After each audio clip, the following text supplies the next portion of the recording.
যাদের জন্য খাটাখাটি তারাই তোমায় দিবে গো মাটি। তুমি পড়ে থাকলে 3-4 মাস বিছানায় পড়ে থাকলে 3-4 মাস কেউ করবে না তোমার তালাশ। তারা বাইচা যাবে, আমি মইরা গেলে তারা বেঁচে যাবে। তুমি মইরা গেলে হাসর মূলে জীবনটাই গেল মূলে মূলে। কবরবাসীদের স্মরণে মাহফিল, আমি মুসাফির হালতে মাহফিলে আসি। আমার হায়দ্রাবাদের আব্বা আম্মা গুলার তুমি জান্নাতের উচ্চ মোকাম দিয়ে দাও। কারণ তোমার বন্ধু বলেছে আর রাজাব শাহরুল্লাহ, রজব তুমি আল্লাহর মাস। আমার নূরের নবী নুরানি জবান মোবারকে বলেছেন আর রাজাব শাহরুল্লাহ, রজব হলো আমার আল্লাহর মাস। ও আল্লাহ, তোমার মাসে তুমি তো ওয়াদা দিয়েছো তোমার বন্ধুর সাথে, 3 জনের দোয়া তুমি ফিরাইবা না, বাপ মার দোয়া তুমি ফিরাইবা না, তোমার ওয়াদা। যাকে খামাখা অত্যাচার করা হয় তার দোয়া তুমি ফিরাইবা না, তোমার ওয়াদা। আর যিনি 48 মিনিট দূরে বাড়ির থেকে চলে যায়, মুসাফির হয়ে যায়, এই মুসাফিরের দোয়া তুমি ফিরাইবা না আল্লাহ। আজকে আমি মুসাফির হালতে তোমার দরবারে বন্ধুর ঘাম মোবারকের সদকা নিয়ে দোয়া করছি।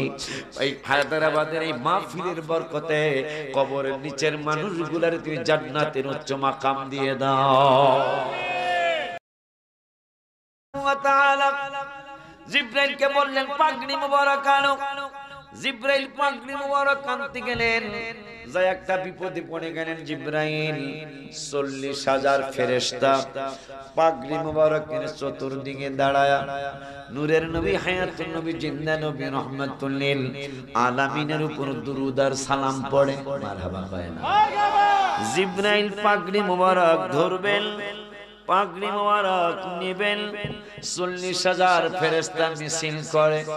লিডার, আপনি লিডার হতে পারেন, কিন্তু এই পাগড়ি মোবারকের ব্যাপারে কোন রকমের চুচারা আমরা শুনবো না। যদি পাগড়ি মোবারক নিতে চান তাইলে আমাদের 40,000 ফেরেশতাদের মিছিল শোনেন আগে। যদি পাগড়ি মোবারক নিতে চান তাইলে আমাদেরকে নেওয়া লাগবে। জিবরাইল কয় কেন? কয় জীবনে কোনোদিন পাগড়ি মোবারকের মালিকের কোনোদিন আমরা দেখি নাই। আজকে যেহেতু পাগড়ি মোবারক আপনি নিতে এনেছেন, আপনি নিতে এসেছেন পাগড়ি মোবারক, এই জন্য বোঝা যায় আপনি পাগড়ি মোবারকের মালিকের কাছে যাবেন।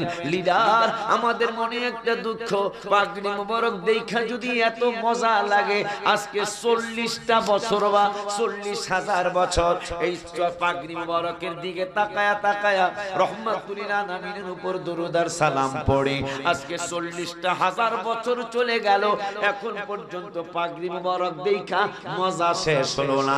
পাগড়ি মোবারক দেখা যদি এত আনন্দ লাগে, পাগড়ি মোবারক দেখা যদি এত ভালো লাগে, তাইলে মায়ার নবীরে দেখতে না জানি কত ভালো লাগবে।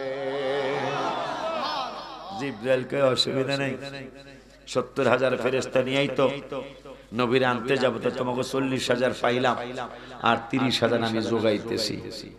সেই নবীর উম্মত আপনি আর আমি। ফিলিস্তিনের জমিন ধ্বংস হবে না কথার কারণে। এই হাবিবের জন্য কিছু কথা বলবো, হাবিবের মেরাজের সম্পর্কে 2-4টা কথা বললাম। আমার আল্লাহ রাব্বুল আলামিন নবীকে দেখানোর জন্য এই ফিলিস্তিনের জমিন, যেটা হাসরের মাঠ হবে, আরাফাতের মাঠ, এটা হাসরের মাঠ হবে। আমাদের এই জায়গাটাও হাসরের মাঠ হবে, আমাদের এই জমিনও হাসরের মাঠ হবে। এই হাসরের মাঠে মাত্র 120টা কাতার হবে। সুবহানাল্লাহ বলে না? 120টা কাতারে, এক একটা কাতারে crore crore crore crore crore crore million billion trillion মানুষ থাকবে এক একটা কাতারে। এই 80 কাতার অথবা 120 কাতার মানুষ হবে। 120 কাতারের মধ্যে আমার আল্লাহ রাব্বুল আলামিন ঘোষণা করবেন, 2 দল ফেরেশতা, কোটি কোটি ফেরেশতা নেমে যাও, নেমে যাও। 2 দল মানুষকে খুঁজে খুঁজে বের করো। এক দল মানুষ হলো যারা আমার হাবিবের নাম মোবারক শুনে দেখে বলে ঠোঁটে লাগায় যারা চুমা খাইছে, আমার নূরের নবী সর্বপ্রথম তাদেরকে সুপারিশ করে জান্নাতে নিয়ে যাবে। সুবহানাল্লাহ বলো। এই জিবরাইল ঘোষণা করে দাও, 2 দল মানুষ, একটা হলো নবীজির নাম মোবারকের সাথে মিলানো যাদের নাম মুহাম্মদ এবং আহমদ, এদের নাম যারা আছে হায়দ্রাবাদ সহ কুড়িবাড়ি সহ বারোয়া মেটাঙ্গর পর্যন্ত একটা কথার কথা, মেটাঙ্গরের এখানে বা আমাকে সোনাকান্দার দরবারের এখানে এদের সকলকে সমবেত হতে কও, যাদের নাম মোহাম্মদ, যাদের নাম আহমদ, সবাই একসাথে হবে। আমার আল্লাহ বলবে শুধু রাসূলের নাম মোবারকের সাথে নাম মিলায়া রাখার কারণে আজকে ওদের আর হিসাব নিকাশের দরকার নাই, ওদেরকে সকলকে জান্নাতে নিয়ে যাও। কেন? শুধু আমার নবীর নাম মোবারকের সাথে নাম মিলায়া রাখার কারণে। আর সর্বপ্রথম যাদেরকে আমার রাসূল সুপারিশ করবে তারা হলো এই ঠোঁটে লাগায়া চোখে চুমা খাওয়ানো মানুষগুলা। এই মানুষগুলার ব্যাপারে আম্মা জান আয়েশা, মনে আছে না? আম্মা জান আয়েশা বললেন, নবীজি গো, আমার কিছু জিজ্ঞাসা। একটা তো বললেন যে আমার অন্যান্য ঈমানদারের শরীরে চাপা দিবে মাটি, কিন্তু চাপাটা কষ্টের হবে না, কিন্তু গুনাহগারের শরীর একবারে চেপে চিকন করে ফেলবে, এক পাশের হাড়টি আরেক পাশে ঢুকে যাবে। ইয়া রাসূলুল্লাহ সাল্লাল্লাহু আলাইহি ওয়াসাল্লাম, আরো কিছু প্রশ্ন করতে চেয়েছিলাম, যদি আপনি অনুমতি দিতেন। আমার নূর নবী সাল্লাল্লাহু আলাইহি ওয়াসাল্লাম বললেন, আয়েশা তুমি কি জিজ্ঞাসা করতে চাও? আমি জিজ্ঞাসা করতে চাই মানুষের ইন্তেকালের পরে কোন সময়টা অত্যন্ত দুঃখের সময়। ইয়া রাসূলুল্লাহ সাল্লাল্লাহু আলাইহি ওয়াসাল্লাম, নবী গো, এই কথাগুলি আপনার কাছে আমি একটু জানতে চাই। মানুষ ইন্তেকালের আগে কত সুখে শান্তিতে বসবাস করে, কিন্তু মানুষের ইন্তেকালের পরে কোন সময়টা অত্যন্ত মানুষের দুঃখের সময়। আমার মায়ার নবী, নূরের নবী, হায়াতুন নবী, জিন্দা নবী, রহমাতুল লিল আলামিন, নূরানী জবান মোবারকে বললেন, আয়েশা রে, মানুষের ইন্তেকালের পরে এই ওয়াজটা আমার মোটামুটি ভাইরাল একটা ওয়াজ। এই ওয়াজটা নেটের মধ্যে আপনারা পেয়ে যাবেন। আমার নূরের নবী সাল্লাল্লাহু আলাইহি ওয়াসাল্লাম চক্ষু মোবারকের পানি মোবারক গুলি ছলছল করছে আর বলছে, আয়েশা রে, মানুষের ইন্তেকালের পরে ওই সময়টা অত্যন্ত কষ্টের সময়। কোন সময়টা কত কষ্টের সময়? মানুষটা যখন সত্যি সত্যি ইন্তেকাল হয়ে যায়, ইন্তেকাল হওয়ার পরে বাবারা, চাচারা, খালুরা, ফুফারা বলে, তোমার বাবার পাঞ্জাবিটা খুলে নিয়ে যাও, তোমার বাবার গেঞ্জিটা খুলে নিয়ে যাও, কারণ সে ইন্তেকাল হয়ে গেছে, তার মৃত্যু হয়ে গেছে, তার জামাটা খুলে নাও। আয়েশা, যখন ছেলে অথবা মেয়ে যাবে মায়ের কাপড় খুলতে, ছেলে যাবে বাবার জামা কাপড় খুলতে, লুঙ্গি খুলতে, ওই সময়টা মানুষটা ডেকে ডেকে বলে, শুধু মানুষ আর জিনেরা ছাড়া আর সমস্ত মাখলুকাত এই মানুষটার আওয়াজ পায়। এই মানুষটাকে ডেকে দে বলে, আমার ছেলে এত তাড়াতাড়ি আমার জামাটারে খুইলা দিবে, আল্লাহু আকবার, আমার ছেলে এত তাড়াতাড়ি আমার জামাটারে খুলে নিও না। আমার গোলাম মোহাম্মদ, আমার ছেলের নাম গোলাম মোহাম্মদ, আমার গোলাম মোহাম্মদ বাবা মাত্র আমার জান কবজ হয়েছে, এত তাড়াতাড়ি আমার পাঞ্জাবিটা খুলে নিও না, গেঞ্জিটা খুলে নিও না, আমার লজ্জা লাগে। আয়েশা রে, এই সময় মানুষের অনেক কষ্ট লাগে। যাদের জন্য খাটাখাটি, তারাই তোমায় দিবে গো মাটি। তুমি পড়ে থাকলে ৩-৪ মাস বিছানায় পড়ে থাকলে ৩-৪ মাস কেউ করবে না তোমার তালাশ, তারা বাইচা যাবে, আমি মইরা গেলে তারা বেঁচে যাবে, তুমি মইরা গেলে হাসর মূলে জীবনটাই গেল ভুলে ভুলে। বাজার নারী আমার আম্মা জান আয়েশা সিদ্দিকা রাদিয়াল্লাহু তাআলা আনহাকে নবী বললেন, আয়েশা রে, মানুষের ইন্তেকালের পরে এই সময়টা অত্যন্ত কষ্টের সময়। যাদেরকে এত কিছু দিয়ে আমি লালিত পালিত করলাম, আজকে সেই ছেলে আসছে আমার জামা কাপড় খুলে নেওয়ার জন্য। আয়েশা মৃত ব্যক্তিটা ডেকে বলে, আব্বু আমার শার্টটা তুমি খুলে দাও,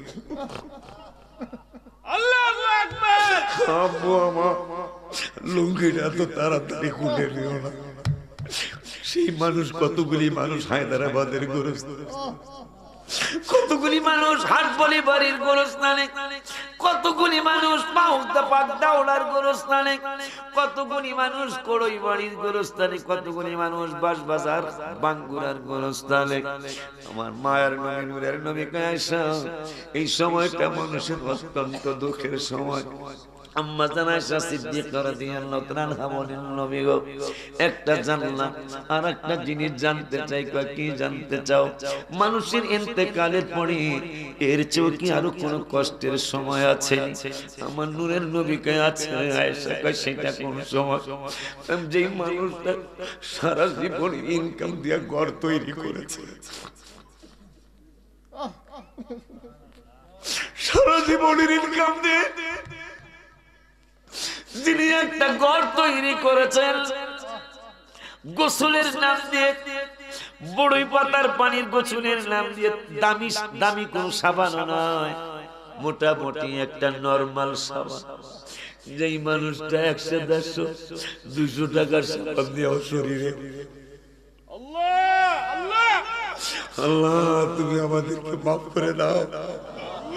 আমাদের হায়দ্রাবাদের মাহফিলের বরকতে ফিলিস্তিনের ভাই বোনদের স্বাধীন রাষ্ট্র দিয়ে দাও।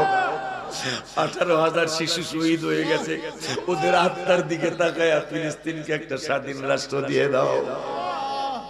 আম্মা জান আয়েশা সিদ্দিকা রাদিয়াল্লাহু তাআলা বলেন, নবী গো, একটা তো শুনলাম, আর একটু জানতে চাই।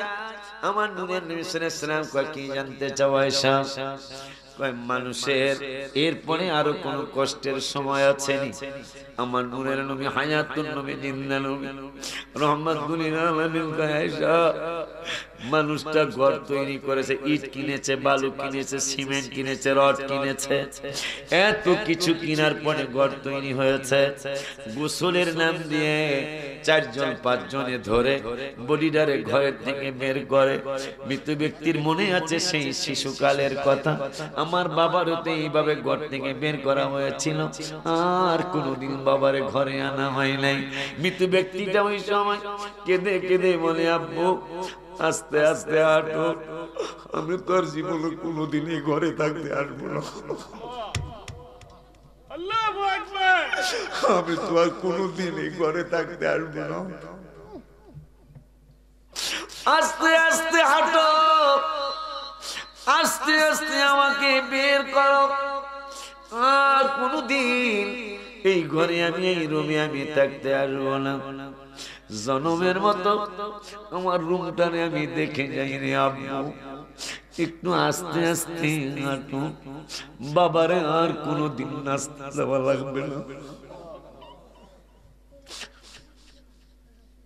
আল্লাহ, কবরবাসীদের স্মরণে মাহফিল, আমি মুসাফির হালতে মাহফিলে আসি।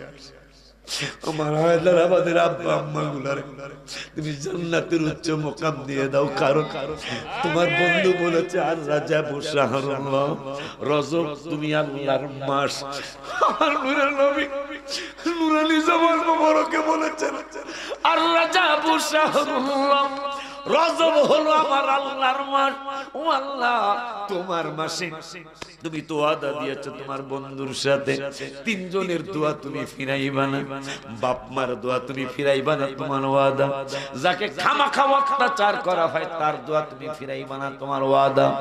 আর যিনি 48 মাইল দূরে বাড়ির থেকে চলে যায়, মুসাফির হয়ে যায়, এই মুসাফিরের দোয়া তুমি ফিরাইবা না। আল্লাহ, আজকে আমি মুসাফির, আমি মুসাফির হালতে তোমার দরবারে বন্ধুর ঘাম মোবারকের সদকা নিয়ে দোয়া করছি।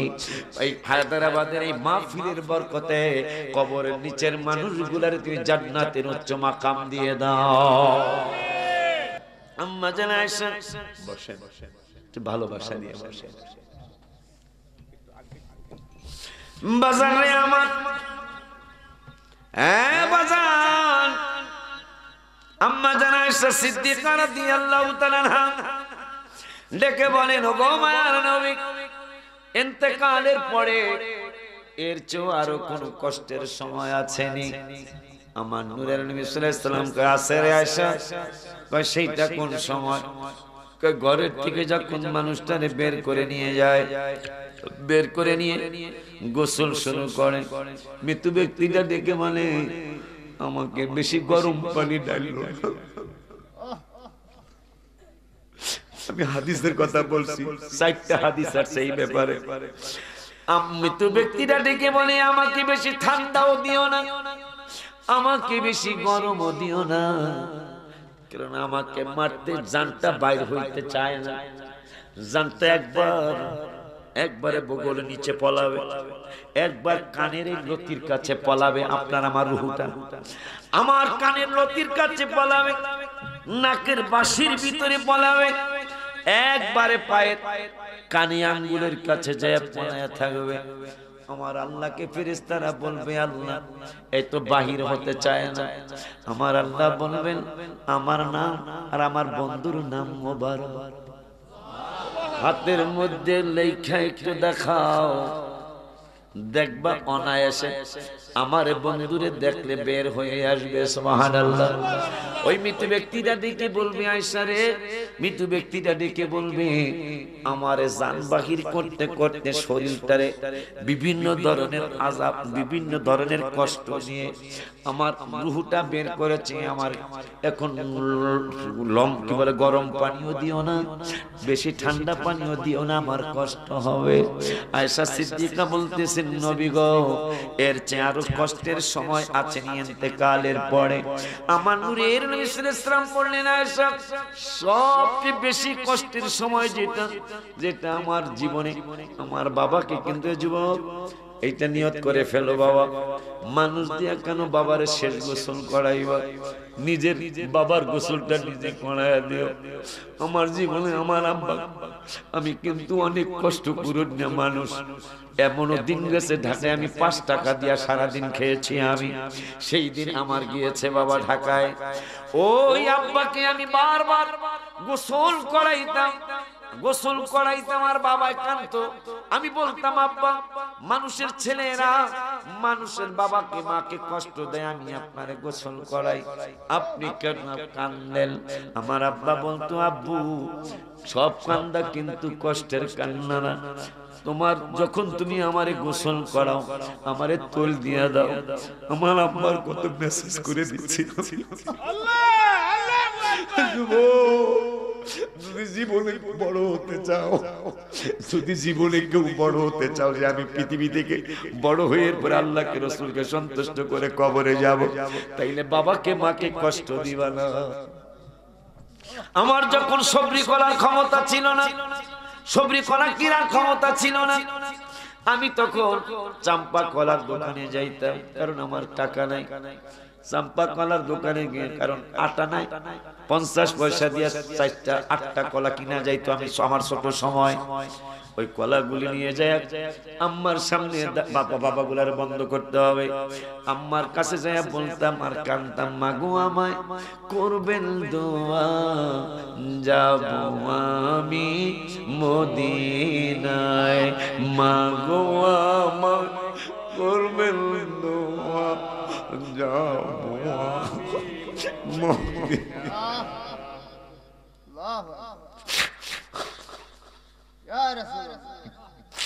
তুমি যদি চাম্পা কলা নিয়ে আমি দাঁড়ায় রইছি, আমি কান্দি আর এই গজল বলি, মাগো আমার করবেন দোয়া, যাব আমি মদিনায়। আম্মা কয়, বাবা তুমি কান্দো কেন? আমি বললাম, মা, হায়দ্রাবাদ বাজারে আমি সবরি কলাও দেখেছি, চাম্পা কলাও দেখেছি, কিন্তু আমি সবরি কলার দোকানে যাইতে সাহস করি নাই। আমার মায়ের জন্য, বাবার জন্য সবরি কলা কিনবো আমার ক্ষমতা ছিল না, এই জন্য আমি চাম্পা কলার দোকানে গিয়েছি, চাম্পা কলা কিনে নিয়ে এসে, আম্মা আপনি কি খুশি হন নাই? আমার মা আমার বাবা বলতো, আব্বু তোমাদের মুখে শুনেছি বাবা মায়ের দোয়া করলেন, আল্লাহ মানুষকে অনেক দয়া করে। তুমি আমাদের জন্য সবরি কলা কিনতে চাও, কিন্তু সবরি কলার কেনার ক্ষমতা নাই, চাম্পা কলা কেন? মা চিনুনি বাবা? অনেকেই মা চিনু। গত রোজার ঈদের আগের ঈদে সাংবাদিক বৃদ্ধাশ্রমে গেল, এক মায়ের কাছে যে বলল, মা বৃদ্ধাশ্রমে কেন? কয় আমি ঝিয়ের কাজ বুঝেন কিনা, মানুষের বাসায় কাজ করে করে আমার ছেলেটারে আমি উচ্চ শিক্ষিত বানাইছি, বিয়া করার পরে আমার এই বৃদ্ধাশ্রমে রেখে গেল। আজকে ঈদের দিন আপনার ছেলে আসেনি? কয় আসে নাই। ছেলের নাম্বার আছেনি? কয় আছে। দেন দিল। সাংবাদিক ফোন দিল, আপনি কি মাহতাব সাহেব বলছেন? কথার কথা মাহতাব সাহেব বলছেন? কয় জি বলছি। আপনার মা কি বৃদ্ধাশ্রমে আছে? কয় আছে। দেখতে এসেছিলেন? কয় সময় পাই নাই। আপনার মার কাছে আমি আসছি, আপনার মাকে জিজ্ঞাসা করলাম আপনার কিছু মনে চায় কিনা। আপনার মা বলছে আপনাকে একটু দেখতে চায়। সঙ্গে সঙ্গে গাড়িটা নিয়ে বৃদ্ধাশ্রমে আসে। আসার পরে মা ছেলেরা দুইরা কান্দে, ছেলে মায়েরা দুইরা কান্দে। ছেলেটা ডেকে বলে, মা তোমার কি কিছু মনে চায়? কি তোমার চাহিদা আছে? কয় বাবা আমার তেমন কোনো চাহিদা নেই, তবে একটা চাহিদা আছে। কয় চাহিদাটা কি? কয় চাহিদাটা হলো আমার ঘরের মধ্যে, রুমের মধ্যে একটা ফ্যান লাগায়া দাও। কেন মা তোমার কি ফ্যানটা ভালো না? কবে তোমার ফ্যান নষ্ট হয়েছে?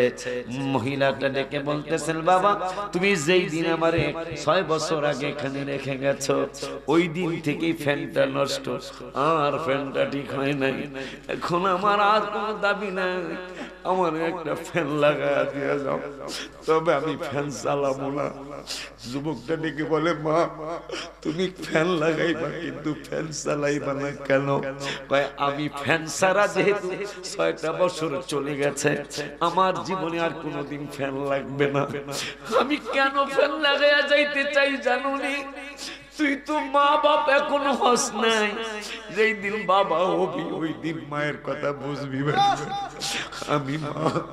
আমি তো 100% শিওর তোমারও তোমার ছেলে মেয়েরা এই বৃদ্ধাশ্রমে নিয়ে যাবে। আমি ফ্যান ছাড়া ঘুমাইছি, আমি ফ্যান ছাড়া ঘুমাইতে পারছি, আমি জানি আমার বাবা ফ্যান ছাড়া ঘুমাইতে পারবো না। এই জন্য আমি থাইকা নিজে আমার ছেলের ফ্যান লাগাইয়া দিয়া গেলাম। সুবহানাল্লাহ।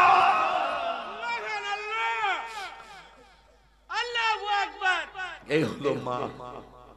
সে মাকে ভিন্ন করে দাও, একটু বিবাহ করলে তোমার স্ত্রী আমার স্ত্রী, আমাদের তোমাকে পরামর্শ দেয়, এবার তুমি এত বড় সংসার কেমনে চালাইবা, এই ধরনের পরামর্শ অনেক আম্মা জানরাই দেয়।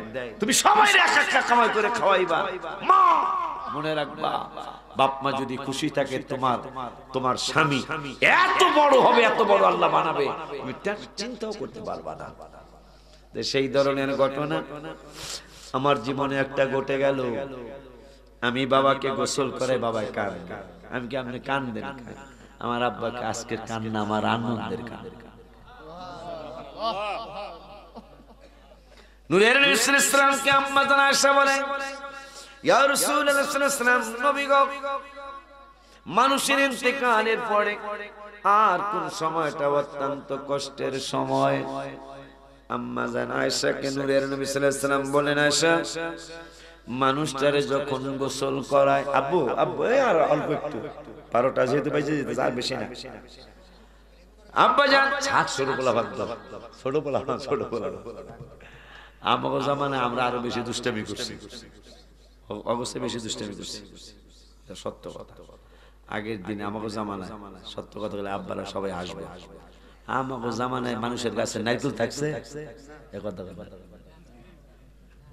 নারকেল থাকেই না, এখন নারকেল চুরি হয় না তো, কথা কোন হয় যা, আরে তোকে দেশে আছে চশমা কই দিল বেশি বেশি। আম্মা জান আয়েশা বলতেছেন, নবী গো, আচ্ছা আবদার পূরণ করব, একটা আবদার আছে, আবদারের লাগি একটা চিঠি লিখছি, আবদারটা পূরণ তাবারক কেমনে দিব? বসে মানে খিচুড়ি, হ্যাঁ মাশাআল্লাহ, আমার এক প্লেট খাওয়াই দিস আজকে। আমি ভিতরে ভাত টাত খাইতাম না, কারণ আমি ডায়াবেটিসের রোগী, যদি তোরা তাড়াতাড়ি দিতে পারিস আমি এক প্লেট খেয়ে যাবো ইনশাআল্লাহ, যা করে খোদা আলহামদুলিল্লাহ। কারণ খিচুড়ি কিন্তু বিরিয়ানির চেয়ে মজা, সত্যি, এইটা স্বাদ আলাদা, এইটাই সত্য, এইটাই সত্য। আব্বা জানলারে আমরা শেষের দিকে চলে আসছি, তোমরা আস্তে আস্তে তাবারকটা প্যান্ডেলের কাছাকাছি নিয়ে আসো। আমি খুশি, আমি ধন্য। কেন ধন্য জানেন? মাশাআল্লাহ, অন্তত কয়েকশো না হইল, অন্তত অর্ধশত মানুষের চোখে আমি পানি দেখছি। আমার মাহফিল করা, মাহফিলে আসা সার্থক, মাহফিলে আসা আমার মাহফিল করা সার্থক।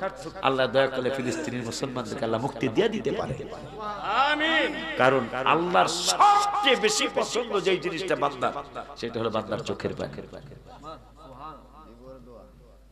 আব্বা জান, বাবা জান, নবী সাল্লাল্লাহু আলাইহি ওয়াসাল্লামকে আম্মা জান আয়েশা বললেন, নবী গো, ইন্তেকালের পরে আর কোন সময়টা অত্যন্ত দুঃখের সময়। আমার মায়ের নবী, নূরের নবী, হায়াতুন নবী, জিন্দা নবী বললেন, আয়েশা, মানুষটারে যখন গোসল করায়, গোসল করানোর পরে পুরুষের 3 কাপড়, মহিলাদের 5 কাপড়, এই 3টা কাপড় পরায় জামা পরায়। জামা এটা কোনো জামা বলা যায় না, কোন রকম হাত দিয়া ছিঁড়া, মাথা দিয়া ঢুকায়া, এইটারে জামা বলে। এরপরে 2টা কাপড় আয়সারে মানুষটারে কাপড়টা পরায়া, এরপরে যখন পায়ের দিকে ঝুঁটি বাঁধতে যায়, পায়ের দিকে ঝুঁটি বাঁধা যখন মাথার দিকে আসে, মাথার কাছে আসার পরে মৃত্যু ব্যক্তিরা ডেকে ডেকে বলে, আব্বু এত তাড়াতাড়ি আমার চেহারাটারে আটকায়া দিও না।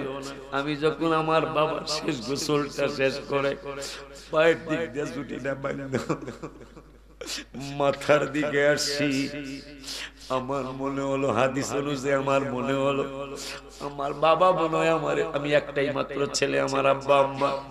আমি গোসলটা শেষ করে বাবারে কোন রকম মারফিন কাপড়ের একটা জামা বানায় দিলাম, এইটারে জামা বলা যায় না। এরপরে 2টা কাপড় পরায়া পায়ের দিকে গেলাম, ঝুঁটি বানলো, পায়ের দিক দিয়ে ঝুঁটি বানলাম।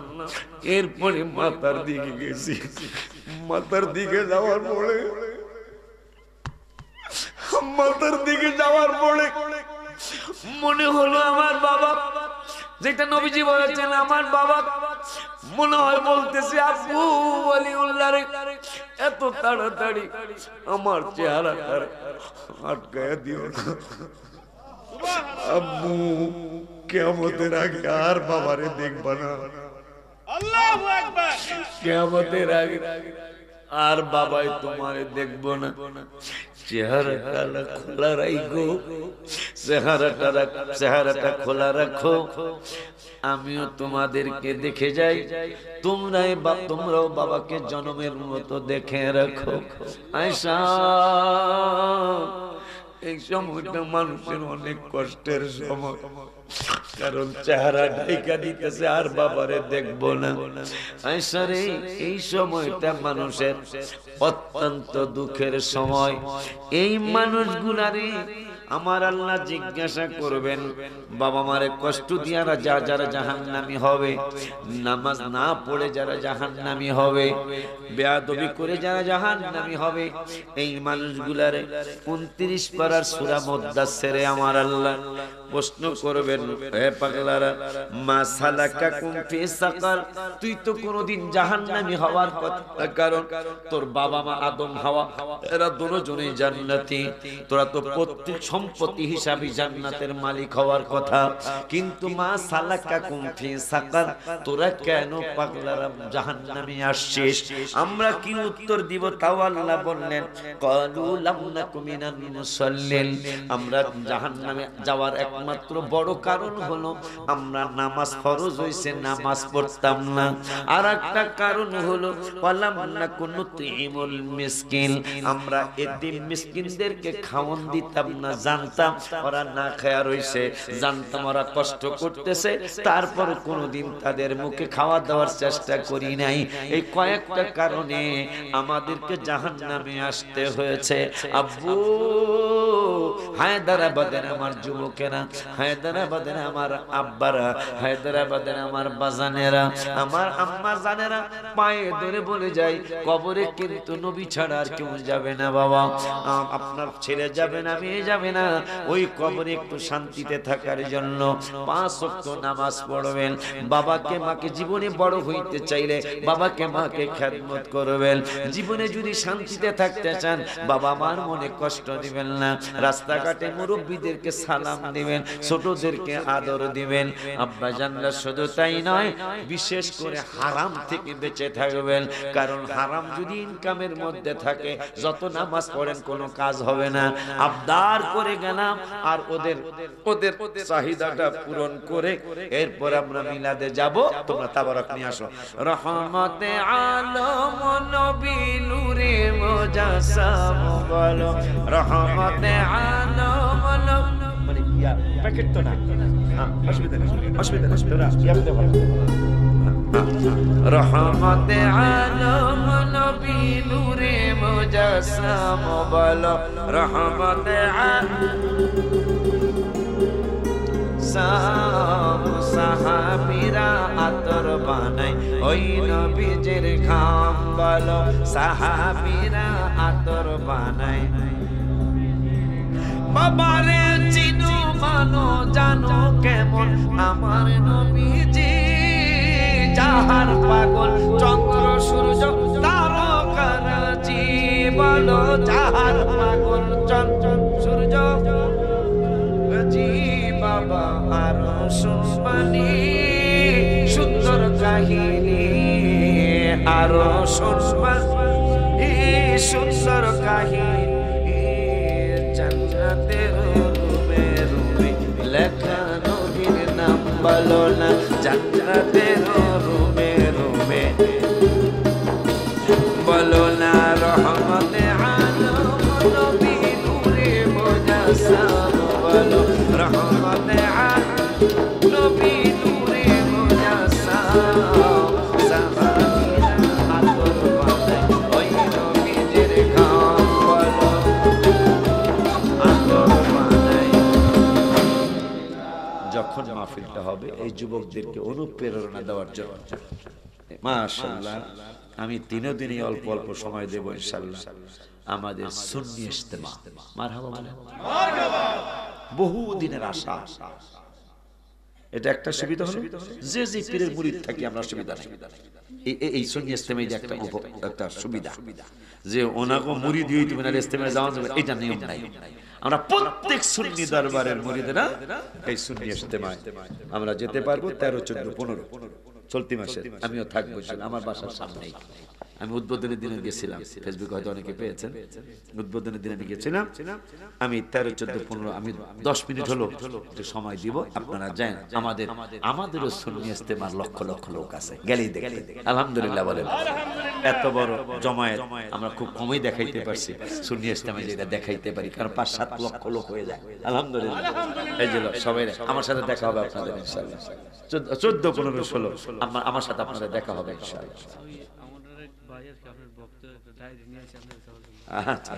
ঠিক আছে, আমার একজন একটা ডায়েরি একটা কলম দিছে গজল লেখার লেগে। যা আজকে রাত্রে যে একটা গজল লিখতে পারি, সবাই আমিন কন। আমরা এখন মিলাদ শরীফে দাঁড়াবো, এর তাবারক করা প্লেটে দিবে, প্লেট না প্লেটে দিবে, সবাই তাবারকটা খেয়ে যাবেন। আমার প্লেটটা আগে দিস খাই যাইতে তো মোহাব্বতে ইয়া নবী সালাম আলাইকা ইয়া হাবিব সালাম আলাইকা সালাম আলাইকা আল্লাহ আল্লাহ আল্লাহ আল্লাহ আল্লাহ আল্লাহ আল্লাহ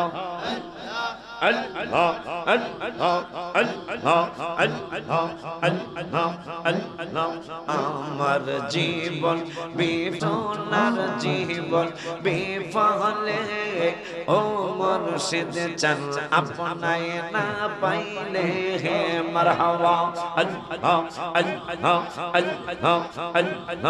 আমার জীবন বিফলে গো সোনার জীবন বিফলে ও মুর্শিদ চান আপনায় না পাইলে হে মারহাবা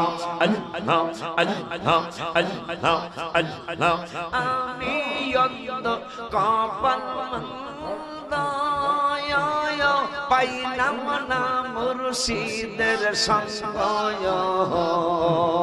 মাশাআল্লাহ আমি অন্ধ কপাল মন্দ পাইলাম না মুর্শিদের সঙ্গ আমি দিন কাটাইলাম কইরা রঙ্গ দিন কাটাইলাম কইরা রঙ্গ এখন কান্দিনি রহলে আপনায় না পাইলে হে মাশাআল্লাহ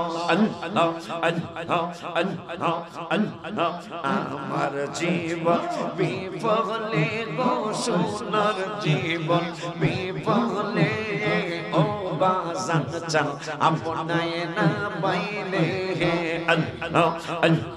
মারহাবা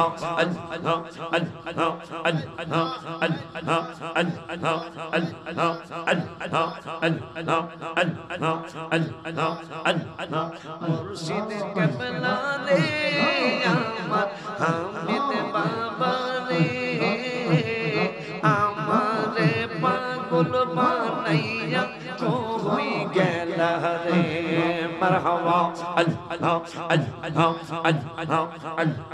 মুর্শিদ কেবলা রে আমার বাজান কেবলা রে আমারে পাগল বানাইয়া কই রইলা রে মারহাবা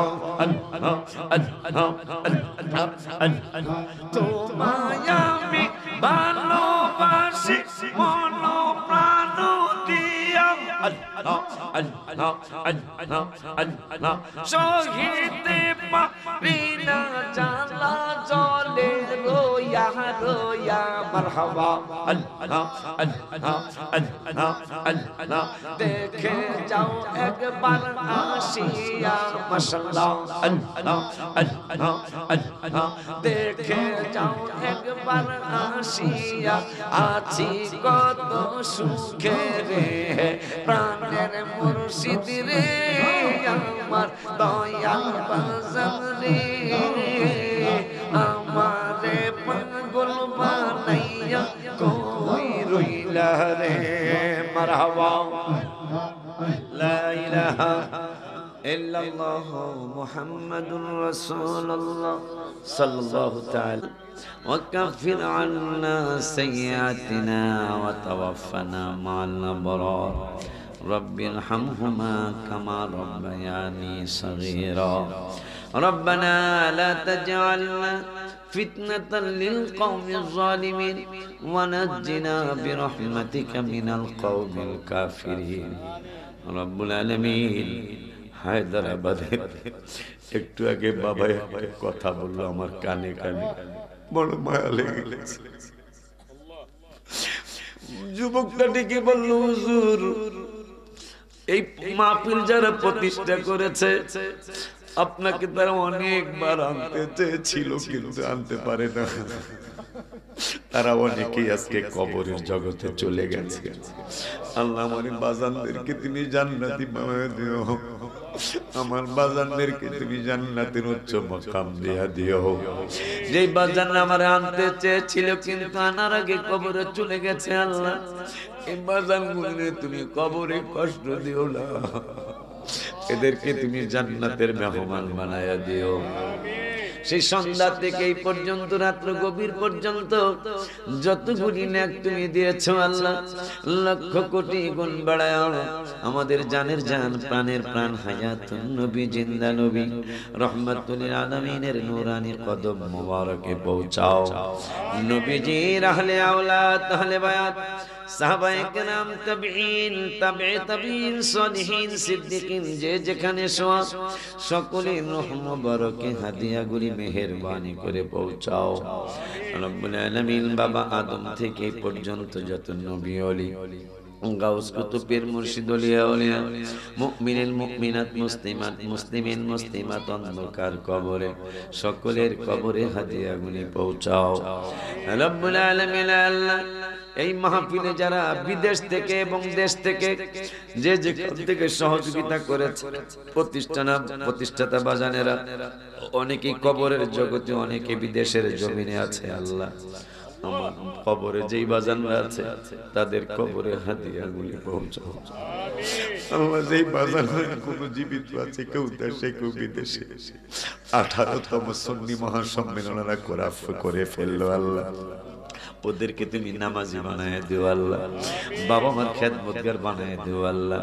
ওরা চাকরি করে যারা লক্ষ লক্ষ টাকা বেতনের চাকরির ব্যবস্থা করো, যারা ব্যবসা করে এই সুন্নি জামাতের খেদমতের জন্য ওদেরকে বড় বড় শিল্পপতি বানায় দাও রব্বুল আলামিন। আল্লাহ সারা বিশ্বের মুসলমান ভাই বোনদের যে যেখানে কবরে আছে আমার আব্বা আম্মা দুইজন সহ আল্লাহ আজকে যার জানাজার নামাজ পড়লাম আমার বাবাজি মাওলানা সালাউদ্দিন, আমি অনেক দূরের মানুষ, তারপর আমার জন্য ওসিয়ত করে গেছে আমি যেন তার জানাজার নামাজটা পড়াই।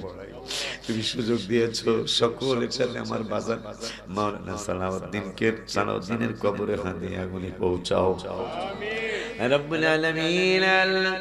আমরা তো তাবারক খেয়ে যার যার ঘরে যায় ঘুমিয়ে যাব। ফিলিস্তিনের মুসলমান আজকে প্রায় 4 মাস হয়ে যাইতেছে, এদের ঘুম নাই, এদের খাওয়ার জায়গা নাই, থাকার জায়গা নাই। ফেসবুকে ইউটিউবের খবরে মাঝে মাঝে দেখি ছোট ছোট শিশুরা যারা ধনী ঘরের সন্তান ছিল চেহারায় বোঝা যায় না, তারা একটা প্লেট নিয়ে খানার জন্য দৌড়াদৌড়ি করে। আল্লাহ ওই শিশু প্রায় 18,000 শিশু শহীদ হয়ে গেছে। এই শিশুদের আত্মার বরকতে তুমি ফিলিস্তিনকে একটা স্বাধীন রাষ্ট্র দিয়ে দাও। আলাই মাহফিলটা 18 বুঝি না 19 বুঝি না 20 বুঝি না, বংশ পরস্পরের কিয়ামত পর্যন্ত মাহফিলটাকে তুমি সুন্নি মাহফিল হিসাবে কায়েম আর দায়েম করে দাও। খাস করে যুবকগুলারে তুমি দুনিয়ার শান্তি দিয়া দিও। আমাদের আব্বা আম্মা যারা বেঁচে আছে আমাদের আব্বা আম্মাকে তুমি সুস্থতার সাথে হায়াতে তৈয়বা দান করো। আমার মা গুলা ওয়াজ শুনতে আসছে অনেকে, আমার মা গুলারে রাবেয়া বসরি বানায় দিও।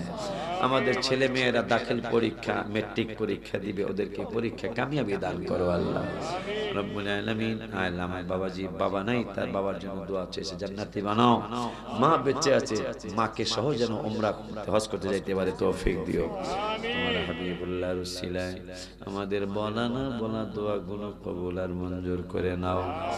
সাল্লাল্লাহু তাআলা আলা খায়রি খালকিহি সাইয়্যিদিনা মুহাম্মাদিন ওয়া আলা আলিহি ওয়া আসহাবিহি আজমাইন ওয়ালহামদুলিল্লাহি রাব্বিল আলামিন বিহাক্কি লা ইলাহা ইল্লাল্লাহু মুহাম্মাদুর রাসূলুল্লাহ।